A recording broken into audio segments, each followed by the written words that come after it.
funny. I love the topic of this podcast because, it is kind of that reminder of what I like about it personally is because we're not allowed to do comedy now, it's, you think about those terrible gigs and in my head, I'm still like, yeah, but I still want to do comedy, even though I can't. Like, it's a reminder, like had, when you asked me to do this podcast, I think that had I been like, oh, I don't even want to like remember those because I don't want to think about comedy, then that's like my sign I should quit. But I don't want to Yeah, quit. right. So that was good. It's like remembering like a partner in a relationship that was like mean to you sometimes. Yeah, It was like it's like, but I miss them. yeah, that's like, but they're not all bad, But yeah. But they remember my birthday. Yeah, exactly. So I mean, yeah, I've obviously had like loads of, here's the thing that bad gigs are bad, don't get me wrong, but what I also hate about my own psyche is when I have a great gig and yet I still use the subway ride home to be like, this is how you could have done that better, Suzanne. And like, still, does that happen to you? Absolutely. I will enjoy a good show from like the time I leave the stage till the time I'm either back in the green room or like out the door. Like Yeah, I have exactly. that 30-second walk to enjoy a good set, and then it's back to like, did it seem like they were quiet at that one part? Yeah, it's like your it's like you're almost like gaslighting yourself. You're like, oh, it actually wasn't as good as you thought it was. And you'll like, and I'll like listen back to my recording on the train and I'll be like, oh, like that actually wasn't as loud. And it's like, you don't know, like it's like you could feel like you have this amazing gig, but I still will pick it apart. Whereas like if I have a bad gig, I just know it's a bad gig and it makes me feel like shit, don't get me wrong, but it's like almost like I'm damned either way. Oh, absolutely. Do you ever do this where you'll have a great show and then you'll be like, it was just a hot audience. It was just, yes. the audience is just really good. It's like, oh, yeah. Well, so-and-so was in front of me and like that person like warmed everyone up. So I just rode the wave and like you give yourself no credit whatsoever. But if we bomb, it's all on us. Like we don't give ourselves any credit for doing well. But if we do bad, it's like, I mean, I failed everyone. I should apologize. I know. Yeah, it's that's bad. Like, so I would say that the worst gigs like collectively that I've had are like, so I did the Edinburgh Fringe Festival for I think 4 or 5 years in a row, and so and that is demoralizing because it's just you. Like when you do a solo show, there's no warm-up act, there's no, and also a lot of times like I would be the person like barking people in, to come and watch the show. For people that might not know, because it's a unique thing, maybe would you mind explaining a little bit of the festival and kind of how it works? Yeah. So the Edinburgh Fringe Festival, they have what they call like the free festival, quote unquote, which is kind of like a pay what you want. So you like stand at the door with like a card reader to like, basically Venmo, people will Venmo you money essentially, or like you have a bucket and they just give you cash. But so it's a pay what you want system, but to get people into your door, like unless you're famous or you have a really, some other way, it's like you're just kind of standing there with like these flyers you've hired and being like, hey, random stranger, want to come and watch my comedy show? I mean, it's a huge ask. You're asking someone to trust that an hour's worth of their time is going to be well spent on you. And so, so they're looking at you, they're judging, they're kind of, seeing what their schedule is.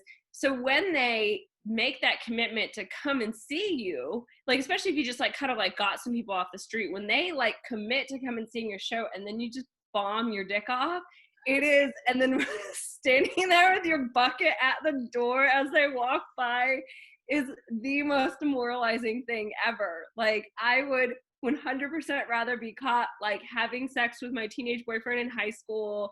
Like I would rather like throw up on someone in the subway. I mean, it's so demoralizing. Because you're just standing out there with like the most concrete sign of approval, which is like money in a bucket. Yeah, and you have to walk past you, Yeah, and there's been a few times as well. Like there was this one show that I did that was horrific, and the problem is like when I was like, I don't think so much now, but when I was doing shows at that time, like I wasn't very good about pulling myself out of holes. Like I would just kind of like go onto autopilot mode and like, just like go through the motions because I just wanted to get the show over rather than like stopping and like, fixing the broken situation. So anyway, but this one show though, I'm like standing, I had this terrible show. I'm standing there with my bucket and this girl walks by and goes, just keep trying. You gotta keep trying.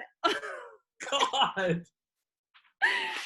It's like, and it's also just funny, like the comparison, because, some days you feel like things are going really well and some days they aren't. It's like, so one day this girl walks by and is like, gotta keep trying.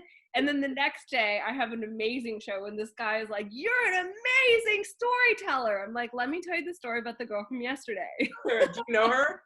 You should tell her that. It's like, find that girl. Yeah. So that was good. But yeah, the festival in general, though, I mean, does get pretty crazy. So I also did this late night show called Headsets. And so it's kind of just like a little bit of like a nuanced show where when like I have this big curtain and when people perform, you can only see their heads. So some people love it. Some comedians love it. And some comedians absolutely hate it just because it just depends on who you are kind of as a performer. So, anyway, but because it's a late night show, it tends to get pretty rowdy. And so the first like 2 years that I did it, I did not have the balls to kick someone out of my show. I just was like so scared. And I would like stand up there like a third grade teacher and be like, can you guys stop talking? It's not good for the show. And it's like, and they just smell that scared little girl inside of me and are like, ugh. And then it's like, and I would just be such an asshole host and be like, okay, the next comedian's coming up, and like just throw them to the wolves. But the last year that I did it, I finally was like, listen, I'm not gonna, what's the worst that's gonna happen, right? So the first time I ever had to kick someone out, it was this dude in the back, or I just heard someone talking in the back, and I did, like the trick where it's like everyone point at who's talking thing. Yeah. Yeah. So I'm like, everyone point at who's talking. And so they all point. And I thought it was this girl who, when she walked in, she was really drunk. So I thought it was her. So I go back and I'm like, why are you still talking? She goes, it's not me, it's him. Turns out it was this like old drunk Scottish dude, like, hey, rah, rah. And I literally like had to push him out the door and like reset the show. But I was like so proud of myself. I was like, oh my God, I actually kicked someone out. And almost the wrong person. Yeah, I was on such a rampage that I almost kicked out an innocent punter. So yeah. Anyway, but and that show wasn't great. If I remember, I mean, it was fine, but it wasn't great just because I think it kind of messed up the mojo a little bit. But it was certainly better than it would have been had that person stayed in the show. Right. And when you're in, maybe you could talk a little bit about this. When you're in a show, or when you have a show and it doesn't go well, you bomb and it sucks, and then you have however long it takes to get back to where you're sleeping that night to sort of cope with that, or to your next show. But in another country, like if you have a bad set, how does that feel? Are you just like, I am so alone? It's very it is very lonely because also with the time difference, so I would have like this 3:00 show and it's like, who do you call? Like you can't really call anyone. And so, yeah, it is kind of a lot of like just going home and sitting. I mean, some days, like I would be able to use it in a constructive sense of be like, okay, my show needs work, especially like in the first few days when you kind of like don't know and are kind of still figuring out like the mechanics of your show and where the stronger bits are and stuff like that. So I would use that in a constructive way to sit down and do rewrites and do punch ups and things like that. But if you have a bad show towards the end of the run, it is just more of a demoralizing feeling. You're like, I did all this work on it, it was so great a week ago, like what's wrong now? And my personal remedy is just watching Real Housewives of New York, because it's what a good coping mechanism. Because here's I discovered it because I've always been kind of a fan of the show, but I just noticed that if I have a really bad show and I then watch an episode of The Real Housewives of New York, I'm like, well, I'm not as crazy as these ladies. So, I'm not as deluded. I'm not as narcissistic. I'm not, whatever. And it's just like, oh, okay, I feel better now. That after the bomb Vice is just so funny, and like that's such a hilarious thing to look for after a show. It's like, I have to find somebody that's worse off than me at this moment. I need to watch Sonia Morgan's stat. Like, that is my after show remedy. But it is like, but there's also a lot of other things. Like, one time I had this show and I didn't necessarily bomb, but like another bomb, essentially, like quote unquote bomb, is when you think you're going to smash it and you don't. Right. So it's like, I remember this one show where I wanted to just smash it. And it's like when you play baseball, like if you go up to the plate and you want to smash and kill the ball, it's never going to happen. Right. But if you just swing the bat and make contact, like, you're going to do much better. Right. So, but I had the show, I wanted to smash it, and I had a fine show, whatever, but I didn't smash it, quote unquote. And I called my dad. So I'm leaving the club at like midnight. And I was like, hey, Dad, I wasn't crying, but I was emotional. And I woke my dad up, and my dad was like, he's like, Suze, what time is it? Oh, okay, I'll get up. He was going to like get up and get out of bed because he thought it was the next day. Like, and then it was like, no, I just have to like tell him what time it is. You're like, wait. Yeah. He thought he had like overslept for something, but yet it was like midnight. And I was like, no, it's just, I just did a show and I'm kind of upset about it. He's like, oh, you are?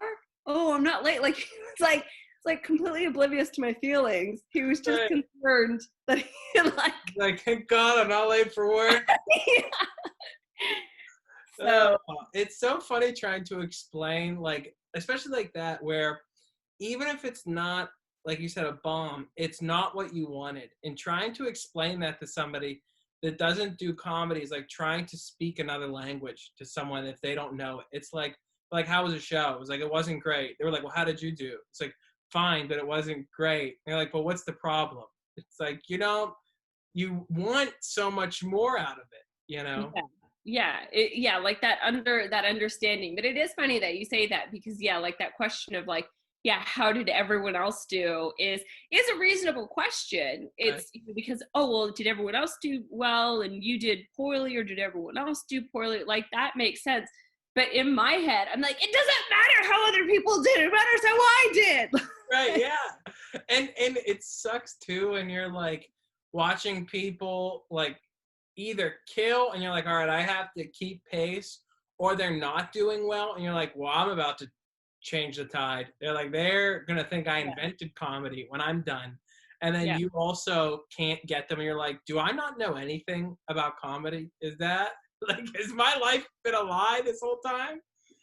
I remember like there was this, I went through this period once where and this was probably for like about a year, where like if I bombed, or like, because sometimes also like if you like switch from material and start to just try and like do crowd work, I would, and it doesn't work then, it's still like a struggle and you struggle to like finish the set. Like, I would write out like stock crowd work lines, and there were things like, not necessarily like, what do you do for work?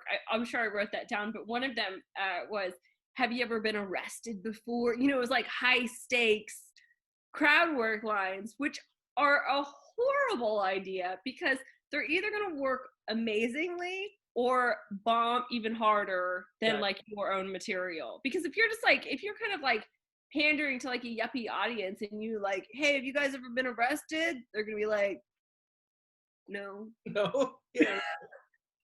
We drove in from Connecticut. What are you talking about? Yeah. We have a curfew. It's like, we have to get home soon. Or if it's like younger kids, it's like, no, we haven't. And then where do you go? Because it's such a high stakes question. Yeah. It's like there's nowhere to go after that, unless I had a story about being arrested, which I don't, thank God, yet. There's nowhere to go. Like, it's like, oh, okay, I guess no Good. one's arrested. Good. I'm glad this is a well-behaved group. Anyway, yeah. But I Oh, just in my head, I thought there's got to be some formula to get out of sticky situations, and I was like trying to like figure out that formula, and I don't know, I don't think it exists. I think the formula is just don't, once things start to bomb, just don't give a shit about the rest of the set, do whatever you want, yeah. and at the end of the day, at least you'll feel good about yourself, and you won't be beating yourself up as much. Right. If anything, it's like that's the time to enjoy yourself. Like because Yeah, somebody should have some fun. You yeah, know, if exactly. it's not gonna be them, it might as well be you. I remember when I was like a couple years in, I was writing stock crowd work lines that I was trying to get to. Like I was Oh, forcing them into I would look, I'd be like, you guys look pretty old. I bet you've been married a long time. What's the secret? Don't go to bed angry. That's probably why you never sleep. And then everyone, why is he accosting these people? Like I was like a very green young Don Rickles, where like I was just kind of oh. like this like why did he was talking about fast food and now he's screaming at this person for their Yeah. job? Like it was horrible. It's like one of those things. It's like if it's not in the moment, you really can't replicate it. So Yeah, it's one of those things, like if you're calling something out in the moment, or you're making an observation about something that everyone else can see or realize, like that's a different story. But yeah, if you just turn to some, I don't know, old guy and are like, when was the last time you got a blowjob? It's never gonna work. yeah, right. It's they're just like, I'm sorry, what? Like sometimes they're not even. I've done crowd work on people that aren't even paying attention. They're like, did you say something? I was like, I was just making an observation about your shirt.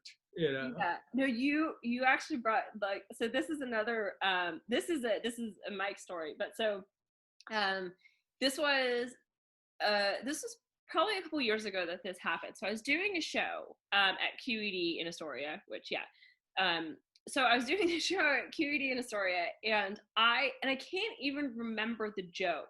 Oh, I can't remember what the joke was, but the question was, like, part of the bit was to like ask someone if they knew what the wet spot was, like, like it's such a bad joke as well, which is like makes this a horrifying story. But it was about like the wet spot, like after sex in your bed, and I'm like, oh, do you know about the wet spot? Blah. Like, so that was my thing. And so I did that bit, and I did it to this kid sitting in the front, and he goes, oh, I don't know. And everyone kind of laughed at him, but he was saying that because he wasn't paying attention. He had no idea what I was talking about. And so but it got the laugh, and so I moved on, and I was like, fuck this kid, I don't, and he was Right. like, kind of like, embarrassed him a little bit or whatever. Well, fast forward to like like literally a year goes by, and I was filling in for like to host a mic there or something, because I was going to be there for the evening anyway. Yeah. So I was hosting this mic, and this kid gets on, and he like starts talking, and during his set at the mic, he points at me and he goes, oh, I remember you. I was like, oh, do you? He goes, yeah, you embarrassed me at the show you did because you asked me what the wet spot was in bed. Like literally a year had passed, and this kid remembered my face and was like, that bitch.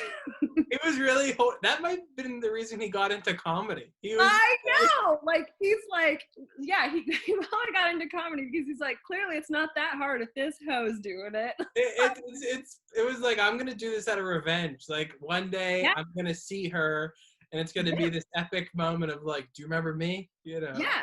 And that is exactly what it was. And that is what I was saying in my head. I'm like, oh my God, this is his revenge aha moment.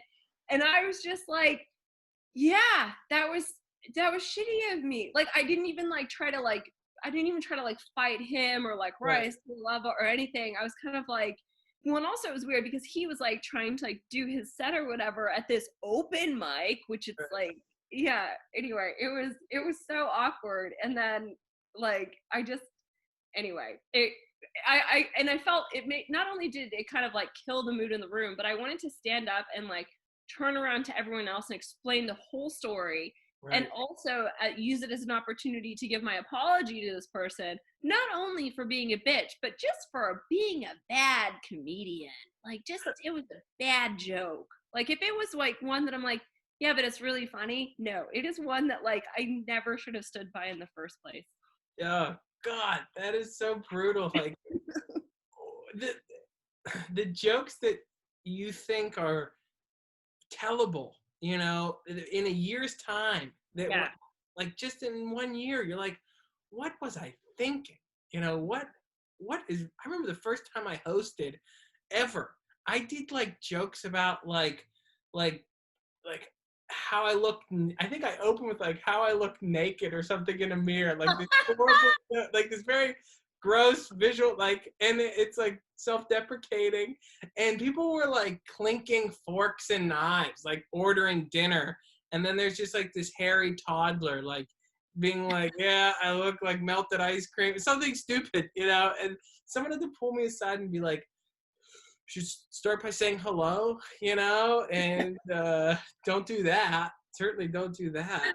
But nobody tells you, you Yeah. know, nobody tells. Yeah, exactly. No, that it is really funny of like, I like if I listen back to, because I have one time I was having this conversation with a friend of mine and he was like, yeah, like I'm just trying to think of like old stuff that I've done that I could like dust off, or, and I don't know, like I kind of have mixed feelings about that because I think that first of all, it's, if I can't remember it anymore, it's not funny, or I don't think it's funny anymore. But I have like, but it's funny because coincidentally this weekend I was looking through like the unlisted videos I have on YouTube, and I came across this one, this show that I did that I recorded, and so I just clicked on it, and I heard one joke, and the joke was, do you ever put on a shirt and realize you don't have to iron it because your tears steamed out all the wrinkles? And it's not a good joke, but it made me laugh, but not in like a, oh, that's hysterical way, but it was like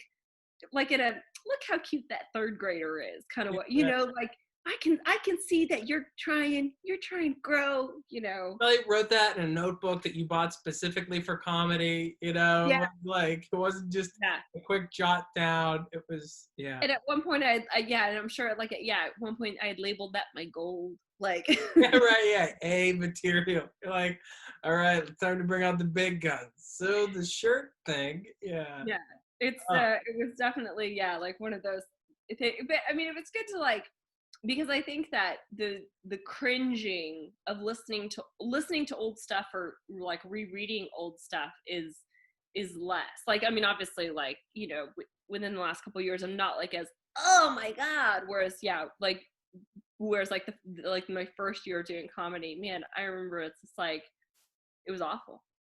Yeah, you look at some of those old tapes and you're like, I can't believe like that's when I was inviting friends out, you know, to show Yeah. like those Yeah, first, and that's what I was using to submit to like every festival under the right? sun. I'm like, here, she's arrived. Here's You're my right. Like I can't believe the industry hasn't called, you know, it's yeah. so late. Yeah. I'm like, why am I not opening for people now? Like, I'm so good. Oh God. Let me ask you this, Suzanne, before we wrap up. Yeah. So, you know, the reason that we keep doing this after all these bad sets is because we want to get better. We love this and stuff, but there are some people that they have these bombs and they never do it again. And I've certainly been close to like you have that show and you're like, is this the thing that's gonna break me? Like, is this Mhm. my last? Did I just do my last set? Do you have any of those sort of bad shows, crazy shows where you're like, I might be in the wrong business? Mm, Or maybe like kind of broke your spirit, you know, where you're like, what the hell did I just do? yeah. Yes, I have. I definitely have. And you know when it is? It's when I host. It's always like, there's something about hosting to me that it's, you know, because it's a different job than being on a show. Like as a host, like that's your baby. You're the one that's baked the dinner for, or that's cooked the dinner for the dinner party. Like it's on you to keep the show as, you know, to make the show as enjoyable as possible. So like if I bomb just doing a set, like that hurts, but it doesn't make me think this just isn't for me. Like, but I've there's been a few shows where I've been the host, and just the whole show is bad. Like every comic does bad. The audience is shitty, whatever. And I just, like, and normally in those instances, I treat myself to an Uber home because I'm a baby. and on the Uber home, I'll just be like, God, what the fuck am I doing with my life? Yeah. So but it's funny that I've never made that or like made that or noticed that difference before. Yeah. Do you feel the same? Do you feel like more responsibility when you're hosting? Yeah. I want the times that I've produced shows or hosted shows, like it was so much pressure that I didn't even consider, like to the point where it's like 10 minutes before the show starts. I'm like, I don't even know the jokes I'm going to do because I've been so worried about everything else, you know? Yeah. And I mean, Ray and I used to produce a show in Pittsburgh, and it in a basement of a bar, and it eventually just turned into, like, I mean, the last one was almost a riot, you know, like a literal, like we were like almost fist fighting people at the bar. and that was the last show I produced before, like, the Improv in Pittsburgh asked me to produce one. I was like, I will never do this again on my own, like, reasoning, you know? I mean, I remember my dad was there, and he's like yelling at me because I'm yelling at somebody. He's like, this is not how I raised you. Like, I'm upset. I love that. Yeah. Well, it was. I love that story. And it's just two Pittsburgh idiots, you know, between the two of us, Ray and I, like, we had no control over anything, and you know, it was a mess. And the other thing that as well that people don't realize is like there's kind of like 4 jobs. One is producing a show, one is hosting a show, one is just doing a set on a show, and the other is like headlining. Like, you know, give or take, but like roughly those are kind of. So what people don't realize is that when you produce a show, it's like throwing a birthday party for yourself times a million. You know, it's like you want people to come, you want it to be a great time. It's like there's a lot of stakes involved, and it gets easier like over time, but it's still so stressful to produce a show. And people don't, again, like what you were saying before, of like only people who have done it will have that empathy and like understand how much it takes out of you. So for you to be producing this show and it turns into, you know, basically like the Black Riots of LA.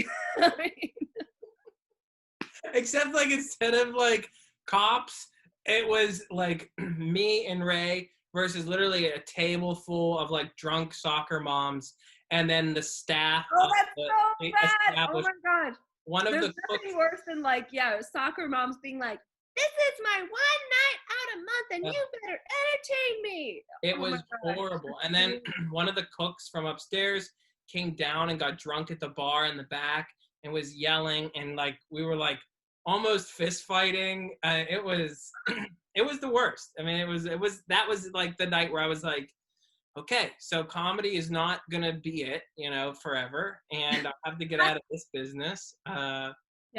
You know. But the fact that you're still involved again is it because I think that sometimes, like, you know, you meet those people that you ask them like, oh, how long have you been in your job? And they'll be like, 15 years. And then they kind of get that look on their face like, how did 15 years just go by? Right. Whereas that does not happen with comedy. I don't think as often. People will be like, oh, wow, I can't believe I've been doing it this long. But like everyone has those moments where it's like the worst thing that's ever happened to you, but you consciously make the decision of, no, I still want to do this and I still want to come back. So yeah, it's insane. If you worked a day job where you were treated this way, you would have like, we would have quit in an hour. I mean, like, what? They want me to do what? Like, are you crazy? I'm not going to stand outside and try to hire people to come in. You know, it's like just bark for applicants. That's insane. You know? Exactly. Yeah. If I worked at a day job where my boss would introduce me to the rest of the staff as, hey, this is Suzanne. I wouldn't have sex with her, but here she is. Like, you know, like how hosts have brought me to the stage before. You would never work that job. Oh no, that's happened. That is brutal. It's I mean, but yeah, like you said, I mean, that's just an instance. Like you would never accept those. You'd never accept treatment like that, and nor should you in comedy either. But but it happens in comedy, whereas Yeah, it doesn't it happens happen. all the time. You know, people have a little bit more decorum in the office world.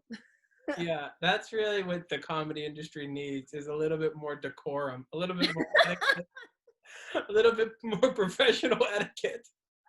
That's gonna be my next show. A little bit more decorum. Oh, that's great.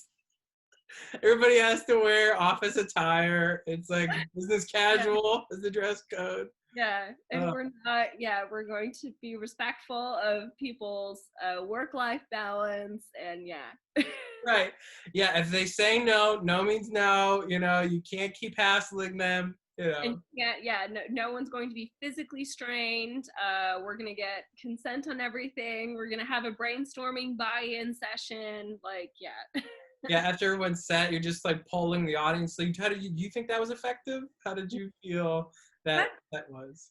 Yeah, that'd be kind of a funny show. Is if you line the comics up on stage and then you let the audience pick. Oh, we want to hear from that guy next, or like Oh yeah. They then pick the order, and then you're just like that last kid at softball. They're like, well, I guess we'll hear from her now. Like, Ooh, yeah.